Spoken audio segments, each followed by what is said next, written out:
할렐루야, 감사합니다.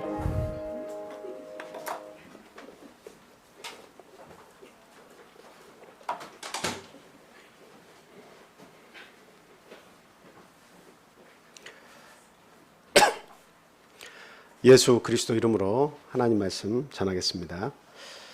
본문 말씀 찾아보겠습니다. 누가복음 12장 16절에서 21절까지 있는 말씀입니다. 현정민 집사님께서 읽어주시겠습니다. 또 비유로 그들에게 말하여 이르시되 한 부자가 그 밭에 소출이 풍성하매 심중에 생각하여 이르되 내가 곡식 쌓아둘 곳이 없으니 어찌할까 하고 또 이르되 내가 이렇게 하리라 내 곡간을 헐고 더 크게 짓고 내 모든 곡식과 물건을 거기 쌓아두리라. 또 내가 내 영혼에게 이르되 영혼아 여러 해 쓸 물건을 많이 쌓아두었으니 평안히 쉬고 먹고 마시고 즐거워하자 하리라 하되 하나님은 이르시되 어리석은 자여 오늘 밤에 내 영혼을 도로 찾으리니 그러면 내 준비한 것이 누구의 것이 되겠느냐 하셨으니 자기를 위하여 재물을 쌓아두고 하나님께 대하여 부여하지 못한 자가 이와 같으니라. 아멘. 오늘은 예수님의 비유 말씀에 대해서 같이 생각하고 은혜를 나누는 시간 갖도록 하겠습니다. 오늘 본문 말씀을 보니까 한 부자가 이렇게 나타나네요. 근데 이 부자가 자신의 땅에서 농사를 잘 지어서 소출이 아주 풍성했습니다. 그래서 가지고 있던 곡간에 그걸 넣어보니까 너무나 많아서 그 곡간이 작게 느껴졌죠. 그래서 생각한 것이 무엇입니까? 그 곡간을 헐고 더 크게 져야겠다 이렇게 생각을 했습니다. 그리고 한 해 두 해 먹을 것을 저장하는 것이 아니라 내가 내 미래를 잘 대비하기 위해서 그냥 몇 년이고 이렇게 풍성하게 먹을 수 있도록 그렇게 준비를 해놨으니까 내 영혼아 즐기고 평안히 쉬자 이런 마음을 가지고 있었다라고 하는 겁니다. 이 부자가 가지고 있던 이 세상에서의 그 가치관을 우리가 한번 생각을 해본다면 세상 사람들 눈으로 볼 때는 칭찬할 부분이 상당히 많은 것 같습니다. 여러분이 한번 이 부자를 한번 나름대로 세상의 눈으로 한번 이렇게 생각하고 말씀해 보세요. 어떤 칭찬이 따라오겠습니까? 첫째는 참 부지런하구나, 참 성실하구나 하는 것을 우리가 칭찬을 할 수가 있습니다. 절대 농부가 돼서 성실하거나 부지런하지 않으면 소출을 풍성하게 수확할 수가 없겠죠. 참 부지런한 사람입니다. 이게 첫째 칭찬이에요. 두 번째, 이 사람을 칭찬한다면 뭘 칭찬하겠습니까? 한번 생각해 보세요. 농사를 짓는데 탁월한 기술을 가진 사람이구나. 똑같이 뭐 한마직이든 백마직이든 똑같이 가지고 있는 땅이라 할지라도요, 같은 지역이고 같은 크기의 땅을 가지고 있다 할지라도 소출이 각각 다른 거는 뭐 때문에 그래요? 농사를 지을 수 있는 기술의 차이가 분명히 있다는 겁니다. 어디에서는 반가마니가 나오고 어떤 사람이 지으면 한가마니가 나오는 것은 그것은 농사를 짓는 기술이 각각 다르기 때문이다라고 하는 거죠. 그래서 굉장히 농사에 대한 지식이 해박한 사람이고 이 수학에 대해서 남다른 노하우가 있는 사람이다라고 하는 것을 알 수가 있습니다. 자, 그 다음에 또 우리가 칭찬할 만한 게 또 뭐가 있습니까? 저축성. 참 그 뭐든지 내가 가지고 있는 거 쓰고 보자 하는 것보다는 쓰는 것도 먹고 사는 것도 중요하지만 저축해 두고 어떤 일이 있을지 모르니 준비해 두는 거, 이게 대단히 중요합니다. 한 발 더 나아가서 이렇게 칭찬을 하자면 노후를 준비해 놨다라고 하는 것은 오늘 이 시대에도 그냥 박수를 보낼 만한 대단히 참 뛰어난 사람이다 하는 것을 우리가 알 수 있습니다. 노후를 준비해 놨다고 하는 것은 엄청난 지혜가 아니면 노후를 준비하기가 상당히 어려워요.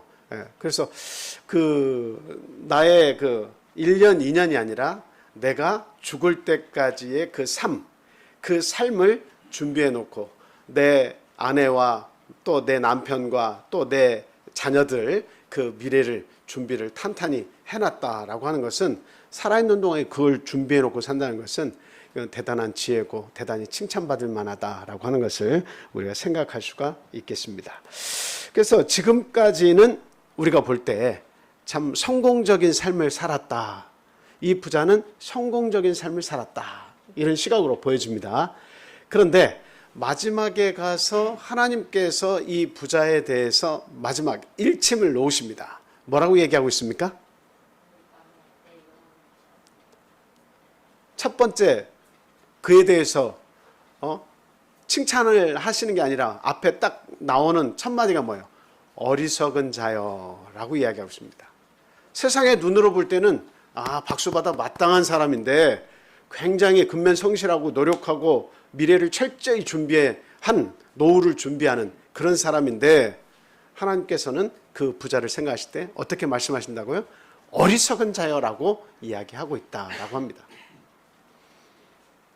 오늘 이 본문 말씀을 통해서 곰곰이 생각하면서 세상 사람들이 보는 눈도 있지만 이보다 더 결정적으로 우리의 인생을 심판하실 그 뜨거운 눈이 하나 더 있다는 것, 그것을 우리가 본문을 통해서 알아야겠다는 겁니다. 그 눈은 바로 하나님께서 보시는 눈이다라고 하는 거죠. 절대자의 눈으로 과연 나의 삶을 어떻게 보고 계시느냐 하는 것을 우리가 같이 생각해 보도록 하겠습니다. 첫째, 이 부자의 그 인생을 생각하는 관점을 우리가 한번 같이 생각해 보겠습니다. 자기 자신밖에 모르는 이기주의자였다라고 하는 사실이죠. 21절 말씀 한번 보겠습니다. 본문 21절 말씀. 자, 21절 말씀에 보면 21절 자기를 위하여 재물을 쌓아두고, 자기를 위하여 재물을 쌓아두었다고 이렇게 얘기하고 있어요. 그러니까 재물 쌓아둔 이유가 뭐예요? 타인을 위해서, 누군가를 위해서 쌓아둔 게 아니고 자기와 자기 가족을 위해서 그 재물을 쌓아두었다라고 하는 거예요. 이게 뭐가 나쁩니까? 라고 말할 수 있습니다.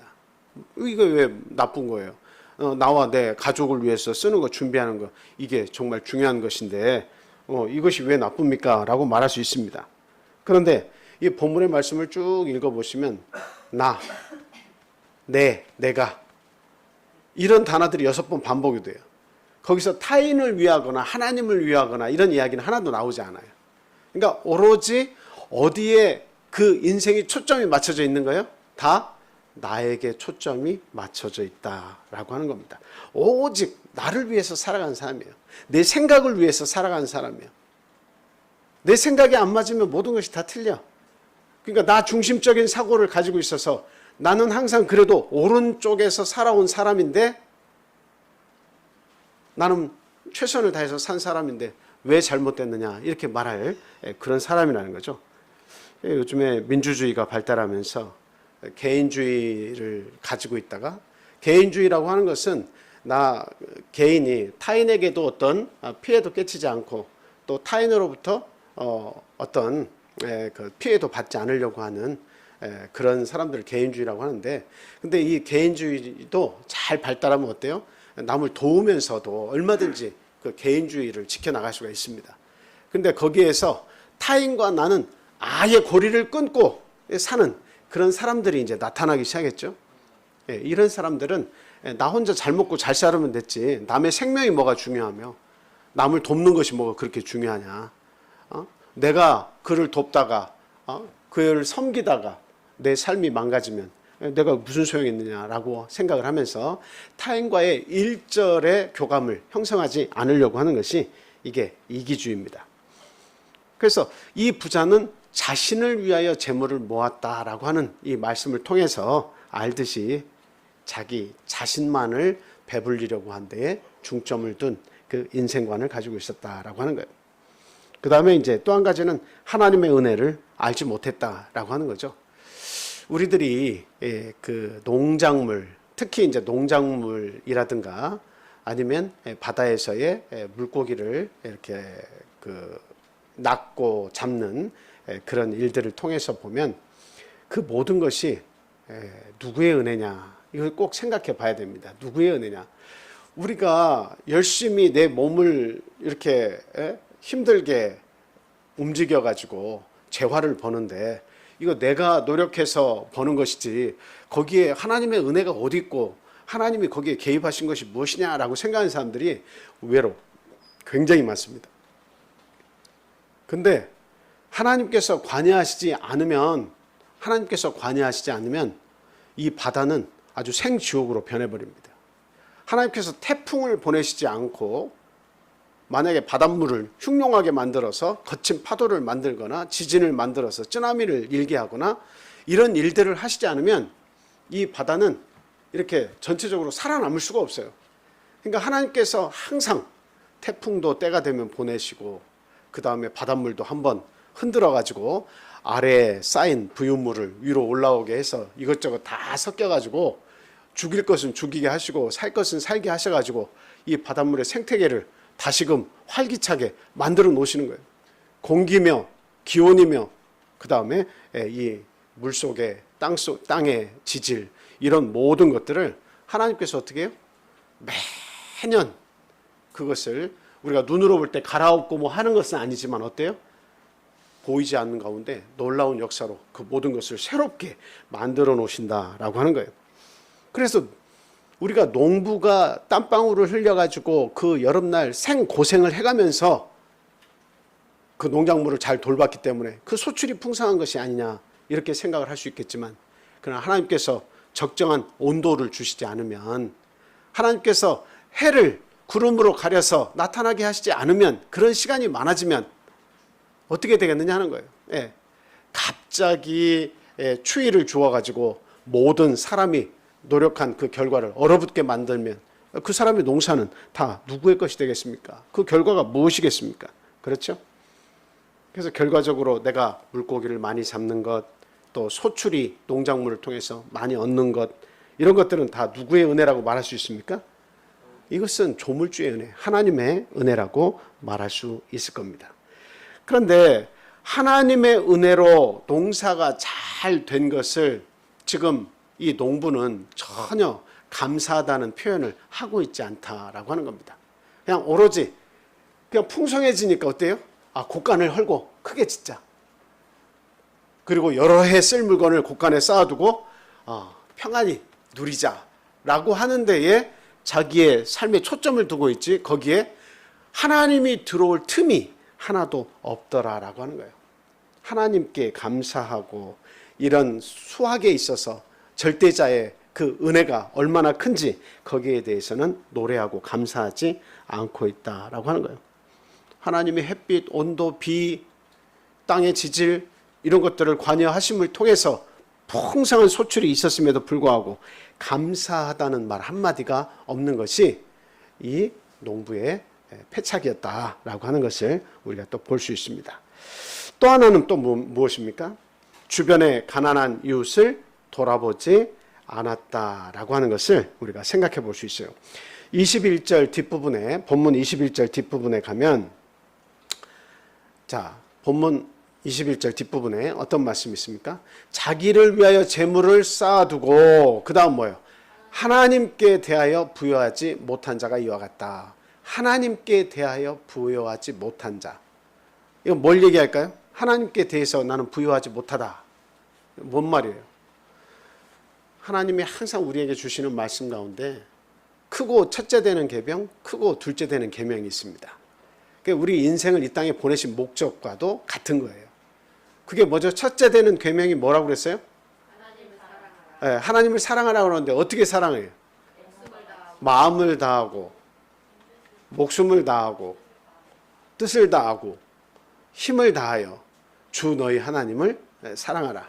그냥 사랑하는 게 아니고 마음과 목숨과 뜻과 힘을 다해서 주 너희 하나님을 사랑하라. 그러면 그 하나님의 말씀과 명령이 있겠죠? 그 말씀과 명령대로 살으려고 하면 어때요? 내 재화도, 내 시간도, 내 노력과 열정도 하나님께 드리면서 살 수밖에 없는 거예요. 그게 재화가 소용되는 부분이 하나님의 일, 하나님의 뜻을 알면 거기에 들어가게 되어 있습니다. 또 하나는 둘째 계명이 크고 둘째 되는 계명이 뭐예요? 내 이웃을 내 몸과 같이, 네 몸과 같이 사랑하라 라고 하는 것이 크고 둘째 되는 계명입니다. 그래서 이웃을 사랑할 때 말로만 사랑하는 것이 그게 사랑이 아니다라고 하는 거죠. 진정한 사랑은 그 속에 역시 재화와 나의 노력과 나의 열정과 나의 사랑이 녹아서 함께 들어가는 것이 이것이 이웃 사랑이다. 이렇게 말씀을 드릴 수가 있습니다.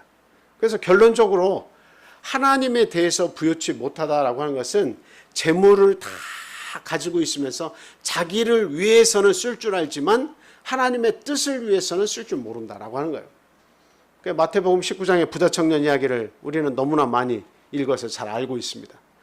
부자 청년이 어려서부터 하나님의 계명은 다 지켰다고 얘기했어요. 하나님은 그를 기특하게 생각했습니다. 그래서 영생을 얻고자 한다면 돌아가서 어떻게 하라고 했어요? 그 부자 청년에게 네가 가지고 있는 모든 재물을 다 팔아서 누구에게 주라? 가난한 자에게 줘라.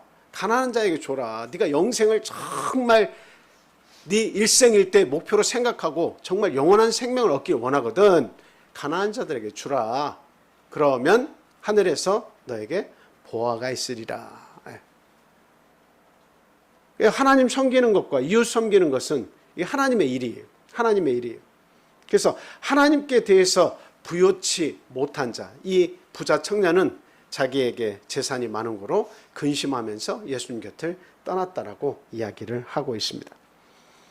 그래서 주변에 가난한 이웃을 돌아보지 않았어요. 절대적으로 내 주변에 누가 있는지 바라보지 않은 거예요.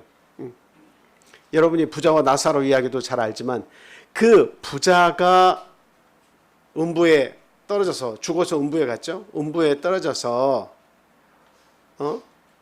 고통받고 그리고 자기가 후회한 것이 있다면 어떤 것을 후회했을까요? 어떤 것을 후회했을까요? 자기의 이웃이 누구인지 돌아보지 않았다라고 하는 거예요. 자기의 이웃이 누구인지 돌아보지 않았다는 겁니다. 예. 여러분의 이웃은 누구입니까? 우리는 그 이웃들에 대해서 최선을 다하면서 우리는 살고 있습니까? 이렇게 물었을 때에 양심에 꺼리지 않고 나는 이렇게 도와주고 저렇게 도와주고 잘 도와주고 있습니다. 이렇게 얘기할 수 있어요. 그런데 예수님은 우리에게 항상 얘기하시기를 네가 생각할 때 네 이웃을 찾아서 도와주는 것도 중요하지만 상대방의 입장에서 그 사람의 진정한 이웃이 누구냐라고 하는 것을 항상 생각하라는 거예요. 여러분 누가복음의 10장에 보면 그런 말씀이 있는데요. 강도 만난 자의 이웃이 있습니다. 첫째, 누가 지나가요? 강도를 만난 사람이 있었는데 누가 지나가? 제사장이 그냥 지나갔어요. 그 강도 만난 자를 보고 아이고 저 큰일 났네. 크게 다쳤네. 알고 있어요. 근데 그냥 지나갔어요. 그 다음에 누가 지나갔어요? 제사장을 돕는 레위인이 그것을 보고 지나가면서 아이고 저 사람 생명에 위험이 있겠는데 큰일 났네 하면서 그냥 지나갔어요. 제사장이나 레위나 그런 강도 만나서 상처를 입고 죽게 생긴 그와 같은 사람은 그냥 지나간 이유가 뭡니까? 그의 허물이 나에게 끼칠까 봐, 그 부정이 나에게 끼칠까 봐 그 부정과 만나지 말아야겠다 생각하고 그냥 지나가 버린 거죠. 그리고 이 이스라엘 사람들의 지도자고 그들에게 있어서 하나님의 말씀을 이렇게 대언하는 그런 역할을 하는 제사장과 레위인이라면 여러분 이스라엘 사람들 돌보지 않겠어요? 예, 이스라엘 사람들을 돌볼 겁니다. 그러니까 자기들 딴에는 어때요? 제사장과 레위인 딴에는 자기의 이웃은 누구라고 생각하는 거예요? 자기의 이웃은 누구라고 생각하는 거예요? 내 백성, 내 사랑하는 사람, 그리고 깨끗한 사람, 부정을 입지 않은 사람, 그런 사람들이라고 생각을 하고 그 사람들에게는 혜택을 주고 도움을 주고 도와주고 그렇게 사는 사람들일 것이다 이렇게 생각이 들어요. 근데 다음 세 번째 지나간 사람이 누구였습니까? 손가락질 받는 사마리아인이 거기를 지나가면서 그 강도 만난 자를 만났습니다. 그랬더니 그 사람은 그를 얼른 데리고 와가지고 상처를 이렇게 포도주로 소독을 하고 또 거기에 기름을 발라가지고 일단 응급치료를 해주죠. 그리고 나서 여관에 거기다 그 사람을 이렇게 데리고 가가지고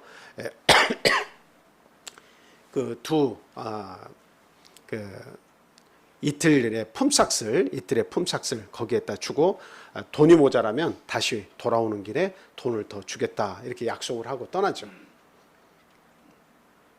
여기에서 예수님께서 질문하실 때 너의 이웃은 누구냐? 너의 이웃은 누구냐?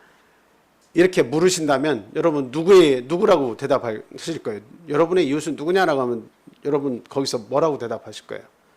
강도 만난 자입니다. 이렇게 대답해야 되잖아요.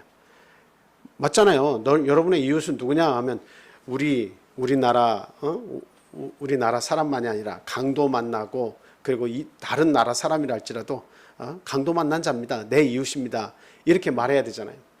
근데 예수님께서 물으시는 것은 거꾸로 물어보고 있어요. 이 강도 만난 자의 이웃이 누구냐고 물어보고 있는 거예요. 제사장의 이웃이 누구냐, 레위인의 이웃이 누구냐, 사마리아인의 이웃이 누구냐라고 묻는 것이 아니라 이 고통받는 자의 이웃이 누구냐라고 묻는 거예요. 고통받는 자의 이웃이 누구냐.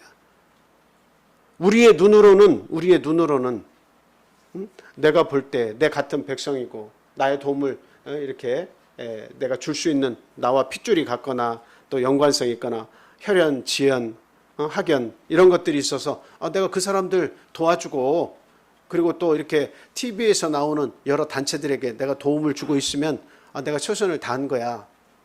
나는 그렇게 잘 살았어. 이렇게 얘기할 수도 있습니다. 근데 예수님 물으실 때 그와 같은 강도 만난 자, 그와 같이 고통받는 자, 그 사람의 이웃은 누구냐라고 그렇게 묻고 있습니다. 죄 많은 사마리아인이었다라고 하는 거예요. 그 말은 뭐예요? 너희들이 나름대로 최선을 다해서 누군가를 섬기고 이웃을 사랑한다고 외쳤지만 그러나 이 강도 만난 자의 진정한 이웃은 너희들이 아니었다라고 하는 거예요. 진정한 이웃은 손가락질 당하는 사마리아인들이었다라고 하는 거예요. 사마리아인들. 오늘날 우리 모두가 생각할 때 내 중심적으로 생각하는 것들이 굉장히 많습니다. 나 이 정도 하면 잘한 거 아니야? 라고 생각을 하고 있어요. 그런데 실질적으로 그 상대에 대해서 그 아픔을 이해하고 그 사람에게 필요한 이웃이 내가 되었느냐라고 하는 것을 묻는다면 여전히 우리는 그의 이웃이 아닐 수도 있다라고 하는 거예요. 굉장히 중요한 말씀이에요. 내가 좋아서 막 나의 의를 위해서 나의 기쁨을 위해서 누군가를 도울 수도 있어요. 근데 진정한 상대가 생각할 때 당신의 도움이 나의 기쁨이 됐고 당신 덕분에 내가 죽음을 모면했고 당신 때문에 내가 새 삶을 얻게 되었고 나는 정말 당신이 나를 그렇게 사랑하고 나를 이해해 주는지 몰랐습니다. 이와 같이 고통받는 자의 진정한 이웃이 이렇게 되어주는 거, 이게 무엇보다 중요하다라고 하는 거예요. 그런데 주변에 가난한 이웃을 이 부자는 절대적으로 돌아보지 않았다라고 하는 거예요. 그래서 성경에서는 이웃을 돌보지 않는 자들에 대한 그런 경계의 말씀이 굉장히 많이 나오는 거예요. 그래서 이 말씀을 보니까 가난한 이웃에 대한 걱정이나 도울 계획이 전혀 그 사람의 계획 속에 포함이 되어 있지 않아요. 가난한 사람들에게 일부 나눠주고 어떻게 살겠다 하는 것은 아예 없어요. 하나님이 선하신 뜻을 알고 선한 일에 내가 부해야겠다는 계획도 아예 없어요. 이 부자는 소출이 많아서 곳간을 헐고 새로 지어야 하겠다고 걱정을 해도 하나님께 대한 감사나 가난한 이웃에 대한 그런 걱정할 일은 아예 하지 않았다라고 하는, 걱정하는 그 일은 없었다라고 하는 것을 우리가 알 수가 있습니다. 그러면 이 부자가 어디에 가치를 두고 살았느냐, 어디에 가치를 두고 살았냐, 그 가치관이 무엇이냐라고 하는 거예요. 세상에서 사는 목적이 뭡니까, 여러분들? 돈을 버는 것 그 자체입니까? 아니면 돈을 벌어서 어떻게 쓰냐입니까? 이건 대단히 중요한 거예요. 근데 우리들이 1차적으로 우리 인생의 목적을 어디다 두냐? 그 재화를 쌓아두는데 목적을 둬요. 일단 재화를 쌓아두어서 저 미래에까지 두고 그것을 사용해가지고 그냥 배부르고 등 따숩게 사는 것, 그 자체를 목적으로 두는 사람들이 굉장히 많습니다. 그러니까 누군가를 돕고 선한 일을 하고 학교를 세우고 어려운 자들에게 뭔가 필요를 공급하는 그런 일들은 아예 마인드에서 다 없어. 그냥 내가 좋은 음식 먹고 좋은 옷 입고 좋은 집에서 사는 것, 이 자체가 내가 이 세상에서 즐기러온 것이지, 거기에 이웃이 들어오고 하나님의 계획이 들어오고 이건 굉장히 불필요한 생각들이다라고 하는 거예요. 사실 재산을 모으는 건 정말 중요한 일입니다. 재산이 없으면 뭔가 아무것도 할 수가 없어요. 그런데 재산을 잘 모았지만 잘 사용하지 못하면, 선하게 사용하지 못하면 그 인생은 별 볼 일 없습니다. 어느 누구도 기억해 주지 않습니다. 그래서 우리는 특히 예수 믿는 자로서 선한 청지기가 돼야겠다라고 하는 겁니다. 하나님 집안에서 일을 돕고 또 하나님의 일을 대행하는 그와 같은 마음가짐으로 선한 청지기가 돼야 되겠다라고 하는 거예요. 내가 가진 모든 것은 누가 주신 거예요? 하나님께서 주신 거예요. 그분의 뜻을 알고 그분의 뜻에 따라서 사용하는 것이 이게 제일 중요하다라고 하는 겁니다. 그렇게 사용하면 하나님께서 주시는 걸 막아야, 아니면 또 주셔요. 또 주시는 거예요. 예. 사용을 해야 또 주시는 거예요. 아, 잘 사용하고 있구나 생각해야 또 주시는 거예요. 근데 나만을 위해서 계속 사용하게 되면 줘봤자 별 볼 일 없네라고 하면 생명을 가져가시든 그 재산을 가져가시든 하나님께서 보실 때 의미가 없는데 하나님도 투자를 안 하십니다. 아니, 줘보니까 그 의미 있게 사용하는 방법을 깨닫지를 못해. 통 깨닫지를 못해. 하나님이 하실 수 있는 것은 생명을 가져가시는 것과 그다음 그 재화를 빼앗는 거예요. 하나님께서 절대적인 일을 하시는 거예요. 그런데 그것은 아예 안중에 없습니다. 하나님이 그 마음속에 없고 하나님의 뜻과 하나님이 하시는 선한 일이 아무것도 무엇인지를 알지 못하니까 그 마음에 하나님 자체가 없는 거예요. 그러니까 하나님께서 내 생명을 가져가시는지 내 재물을 가져가시는지 그것조차도 모르고 사는 거예요. 하루에 우리 하나님께서 여러분의 각자의 생명의 통장에 1440분씩 넣어준다고 그런 말씀을 제가 드린 적이 있어요. 그런데 그 1440분 24시간을 우리에게 허락하시면서 하나님의 뜻은 오로지 이거예요. 뭐예요? 그 1440분을 너에게 주니까 너는 건강한 몸을 가지고서 이 시간들을 통해서 선한 데 써다오, 선한 데 써다오 하면서 24시간을 우리에게 항상 공급해 주시는 거예요. 선한 데 써다오. 네 건강을 위해서 쓰는 것도 좋고 너희 가족을 위해서 쓰는 것도 좋고 다 필요하다. 그런데 그 속에 선한 목적을 두고 살아라라고 하는 거예요. 너만을 위해서 사는 게 선한 것이 아니다. 선하다고 하는 것은 항상 하나님과 관계가 있어요. 하나님의 말씀과 관계가 있어요. 하나님을 알고 나에게 24시간을 허락한 분이 누군지를 알고 그분의 뜻에 따라서 살아드리는 것이 이게 선한 거예요. 그대로 살아가는 그 삶이 하나님께 축복받는 삶입니다. 그래서 우리는 마음을 다하고 목숨을 다하고 뜻을 다하고 힘을 다해서 우리 하나님을 섬기려고 애를 쓰는 겁니다. 그 다음에 주님의 두 번째 큰 계명은 이웃을 내 몸과 같이 여기고 사랑해 주는 거예요. 그것이 하나님께서 우리에게 생명을 주신 목적이다라고 하는 거예요. 그래서 재산과 생명에 대해서 잘 쓰지 않으면 그에 대해서 화를 받게 된다라고 하는 거 우리는 분명히 명심을 해야 되겠습니다. 재산은 뭐 다 좋은 거죠. 뭐 가치는 중립적이에요. 잘 쓰면 좋은 거고 못 쓰면 안 좋은 거고, 선한데 쓰면 하나님이 또 주시는 거고, 그러나 자기만을 위해서 계속 쓰게 되면 언젠가 생명이든 죄화든 하나님께서 가져가실 수 있다는 것, 우리는 분명히 알아야겠습니다. 마지막 이 부자의 세계를 보는 관점이 있습니다. 이 부자는 현세주의자였다라고 하는 거예요. 내세에 관심이 있어요, 없어요? 내세에는 관심 없어요. 생각하지 않고 사는 사람이에요. 혹시 우리 가운데는 없겠지만 세상 사람들 대부분 상당수는 어때요? 현세주의자가 굉장히 많습니다. 죽음 이후에 그 사후를 생각하기 싫어하는 사람들이 굉장히 많아요. 그래서 사후 세계에 대해서는 항상 어떻게 생각한다고요? 그 사람들은, 현세주의자들은? 기독교인들이 자기의 죽음이 다가오는 것이 두렵고, 자기가 살아온 모든 것 그 속에서 죄며 허물이며 이런 것들 때문에 죽음이 온다고 생각하고 두려운 마음도 있고, 또 죽게 되니까 허망하잖아요. 그러한 생각들을 없애기 위해서 천국과 지옥을 만들어 놓고 그 신앙이라는 것을 만들어 놨다는 거죠. 그래서 그 신앙심을 부르짖으면서, 그 신을, 자기들이 만든 신을 부르짖으면서 우리는 좋은 곳에 갈 것이다 라고 이렇게 위로를 삼고 있다라고 하는 겁니다. 마치 현세주의자들은 자신들이 이성적이고 지혜롭다고 그렇게 여깁니다. 지금이 중요하지 죽고 난 다음에 뭐가 중요하냐. 죽으면 다 끝나는 건데. 물론 절반은 맞고 절반은 틀립니다. 살아있을 때가 정말 중요한 게 맞아요. 그런데 절반은 틀린 건 뭐예요? 그 사람들은 현재가 이 90%, 100% 여기다가 모든 걸 쏟아놓고 살아야 한다는 거예요. 죽음 이후에는 쏟아볼 게 없으니까. 맞는 말이긴 하지만, 그러나 절대적으로 중요한 것은 현세가 아니라 다가오는 죽음의 강을 걷는 그 미래 이야기다라고 하는 거예요.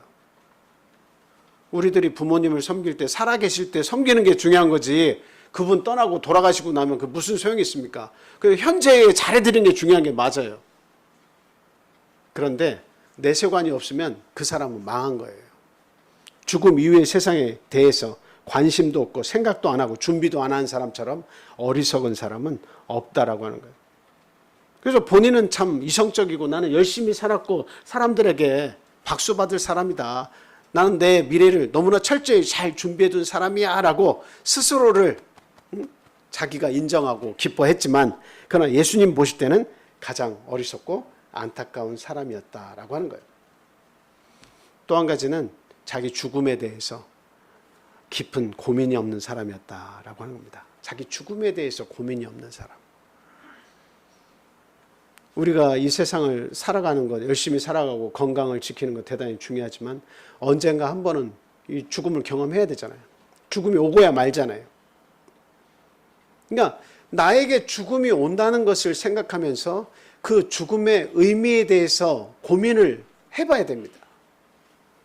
사람은 그냥 매번 살아있고 먹을 것, 입을 것, 이런 동물적인 감각에 의지해서 나타나는 것만을 위해서 존재하는 것이 아니라, 이 죽음이라는 것이 오는 것에 대해서 왜 죽음이 오냐? 이 죽으면 모든 것이 끝나냐? 정말 아무것도 없는 것이냐? 이런 것들을 고민해야 되는 거예요. 물론 정답을 처음부터 바로 찾으면 좋지만 찾을 수 없다 할지라도 죽음에 대해서 끊임없이 고민을 하게 되면 그 속에 신이 필요하게 되고, 신이 개입을 해서 그 사람에게 깨달음을 주고 죽음 이후의 세상에 대해서 준비할 수 있는 기회를 주고, 그래서 결국 죽음이 오더라도 겁을 내지 않고 오히려 그 죽음의 강을 건넜을 때에 더 나은 세상이 있다는 것을 알게 되면 이 세상에서의 삶을 이렇게 먹고 있고 마시는 데만 주구장창 거기에 쏟아붓고 살지는 않는다라고 하는 거죠. 그래서 재물에 초점을 두고 살았지 죽음 이후의 세상, 영원 구원에 대한 관심은 1도 없었다라고 하는 거예요. 그래서 죽음과 자신의 소유와의 관계에 대해서는 전혀 생각해 보지 못한 그러한 이성을 소유한 사람이었다라고 하는 거죠. 그리고 이 사람 당연히 뭐에 대해서도 알지 못했습니까? 자기 죄에 대해서도 알지 못했다라고 하는 거죠. 죽음에 대해서 생각하지 못했다면 자기의 허물과 죄에 대해서도 생각하지 못한 겁니다. 예. 나는 그냥 이 세상에서 나는 다른 사람들 해 끼치지 않고 나름대로는 깨끗하게, 나름대로는 죄 안 짓고 나름대로 최선을 다해서 살았다는 거예요. 열심히 살아서 준비를 잘했다는 거예요. 그러니 남들에게 특별히 해가 될 것을 어떤 죄나 허물을 가지고 살지 않았으니까 나는 인생을 잘 산 거다 이렇게 생각을 한 거죠.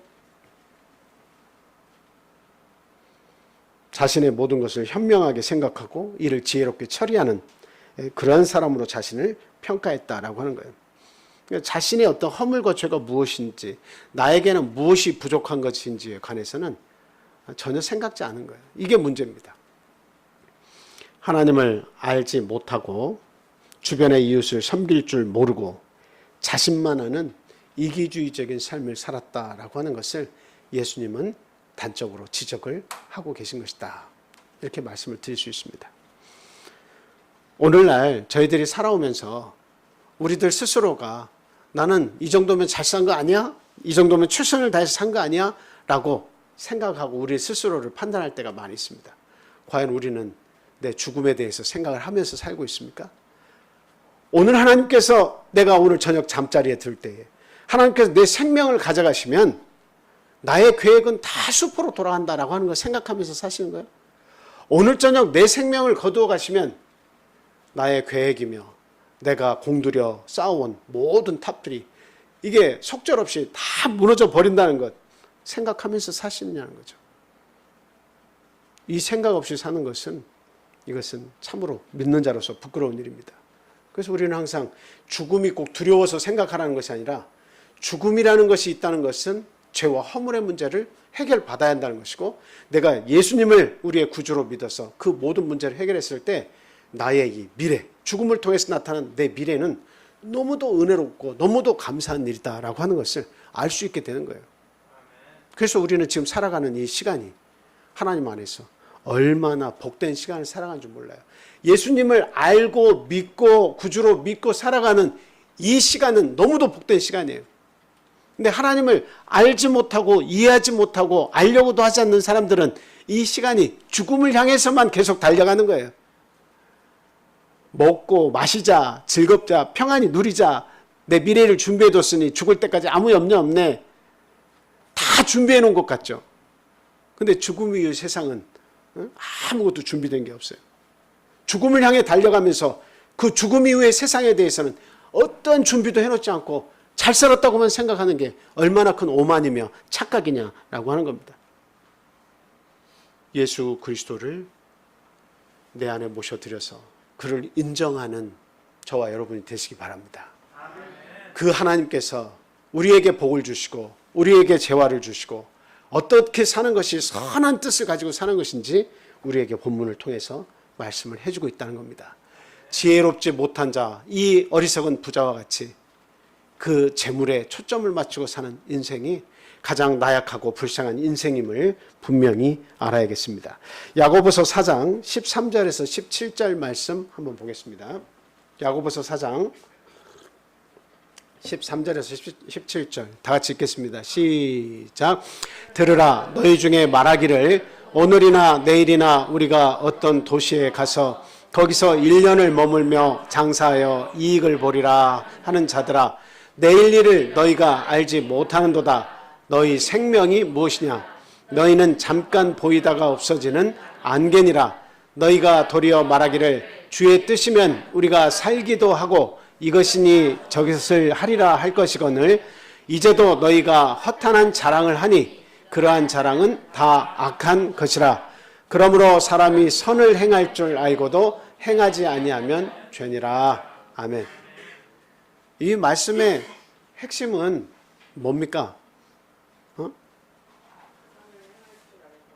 선을 행할 줄 알고도 행치 않으면 죄니라. 이 말씀은 하나님의 뜻을 모르면 의미가 없다는 거예요. 네 인생이 어디 타국에 가서 큰 이익을 보고 돈을 벌고 어떤 성공의 가도를 달린다 할지라도 결국 하나님의 선한 뜻을 이해하지 못하면 그 일 하지 않으면 네가 오늘 여기 가서 저기 가서 이익을 보고 뭘 이것 하나님의 뜻이면 이것도 하고 저것도 하겠습니다라고 말해도 결국 하나님의 뜻을 제대로 이해하지 못하고 시행하지 않으면 그거 아무것도 아니다. 그러면서 네 생명은 안개와 같다. 안개와 같다. 피었다가 언제 해가 뜨면 사라질지 모르는, 언제 사라질지 모르는 안개와 같다. 우리는 오늘 꺼질 수도 있고 내일 꺼질 수도 있는 안개와 같은 사람들입니다. 물론 하나님께서 그렇게 막 쉽게 우리를 데려가시는 것은 아니지만 그러나 그럴 수 있다고 하는 것을 우리는 알고 살아야 됩니다. 야고보서 5장 1절에서 6절 말씀도 한번 보겠습니다. 야고보서 5장 1절에서 6절입니다. 자, 같이 읽겠습니다. 시작. 들으라 부한 자들아, 너희에게 임할 고생으로 말미암아 울고 통곡하라. 너희 재물은 썩었고 너희 옷은 좀 먹었으며 너희 금과 은은 녹이 슬었으니 이 녹이 너희에게 증거가 되며 불같이 너희 살을 먹으리라. 너희가 말세에 재물을 쌓았도다. 보라, 너희 밭에서 추수한 품꾼에게 주지 아니한 삭시 소리 지르며 그 추수한 자의 우는 소리가 만군의 주의 귀에 들렸느니라. 너희가 땅에서 사치하고 방종하여 살육의 날에 너희 마음을 살찌게 하였도다.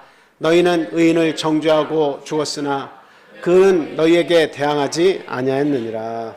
아멘. 이 말씀은 재화를 저축하고 또 미래를 대비하지 말라 이런 말씀이 아닙니다.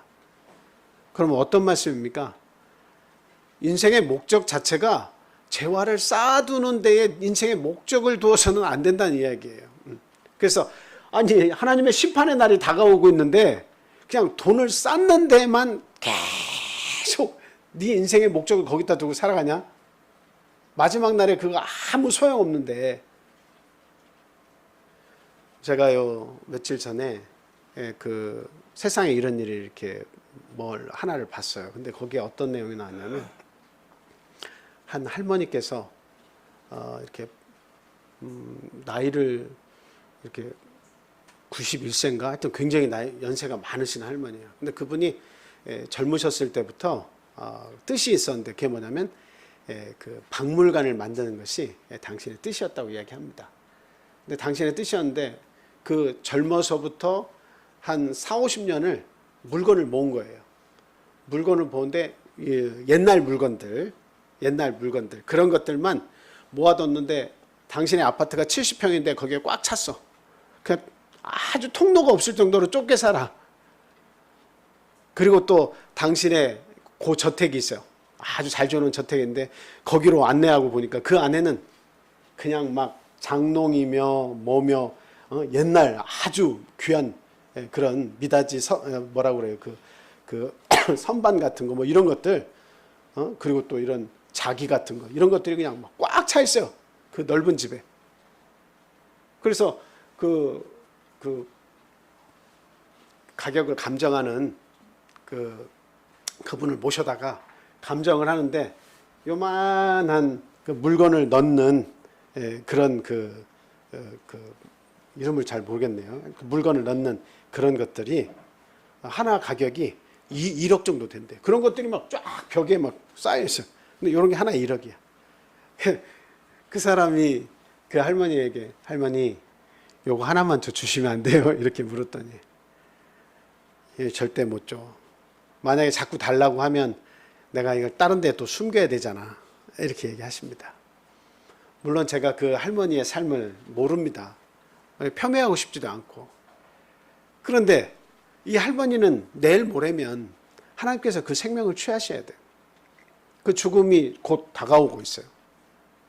근데 거기에 대해서 집착하고 아침마다 그 물건들을 다 따라다니면서 그 레몬즙하고 뭐가 이렇게 섞여 있는 그 닦는 걸로 그것을 이렇게 닦으면서 밤새 안녕하냐라고 물으면 그 가구들이 너무 사랑합니다. 주인님 감사합니다 하는 것처럼 들린다는 거예요. 그 대화를 하면서 그 일을 다 하고 있어요. 시간을 보내는 일은 참 시간을 보내기에 참 좋은 일일지 모르겠으나 제가 볼 때는 그게 무슨 가치가 있느냐라고 하는 겁니다. 몇십 년 전부터, 수십 년 전부터 그것을 모으기 위해서 계속 어딘가를 쫓아다니면서 그 비싼 돈을 들여가면서 그것을 다 모아서 자기의 집을 곳간으로 만들고 거기에 다 채웠지만 그것을 돌아보면서 이웃을 돌아볼 시간이 어디 있었겠느냐라고 하는 거예요. 그런 일을 열심히 하면서 뭔가 내 세계관과 내 인생관, 가치관 이런 것들을 하나님을 위해서, 이웃을 위해서 내 인생의 목적이 거기에 있다는 것을 안다고 하는 것이 얼마나 어려운 일이겠느냐라고 하는 겁니다. 오늘 밤 하나님께서 저희들에게 분명히 얘기하십니다. 항상 저녁이 돼서 잠을 잘 때마다 우리에게 와서 이야기하시는 말씀이 있어요. 오늘 밤 내 영혼을 내가 취한다 하자. 너의 계획과 너의 가지고 있는 모든 것이 누구의 것이 되겠느냐 이렇게 하십니다.